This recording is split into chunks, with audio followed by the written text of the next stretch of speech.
Nagsimula na 12 araw na libreng sakay sa MRT at LRT sa Christmas rush. Ang detalye sa report ni Vel Custodio.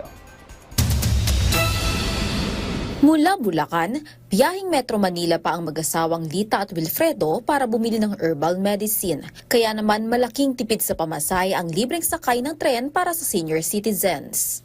Malaking matitipid namin. Pandagdag na rin ang maintenance namin yung matitipid namin kasi nagme-maintenance kami pareho nito. Galing naman Makati at patungong Quezon City si Lolo Red. Wala siyang ideya na libre pala ang sakay ng MRT at LRT para sa mga senior citizen.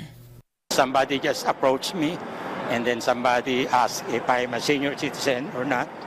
And when I said yes, they just gave me this card and I used it. Siguro yung natipid is, I don't know, maybe 20, 30 pesos. Ayon kay Transportation Secretary Giovanni Lopez, ang libreng sakay sa tren ay para sa mga biling sektor. Libre ang sakay ng senior citizens sa MRT 3, LRT 1 at 2, habang libreng sakay naman para sa lahat pagsapit ng araw ng Pasko. Kinakailangan lamang magpakita ng valid ID bilang patunay na kabilang kayo sa qualifying sector para makapag-avail ng libreng sakay. Lumapit lamang sa booth o security entrance at ipakita ang ID. Samantala, sisimulan na sa December 25 ang deployment ng second generation trains ng MRT 3 o mas kilalang Dalian trains.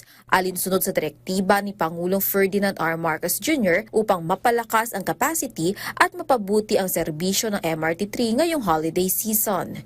Vel Custodio para sa Pambansang TV sa Bagong Pilipinas.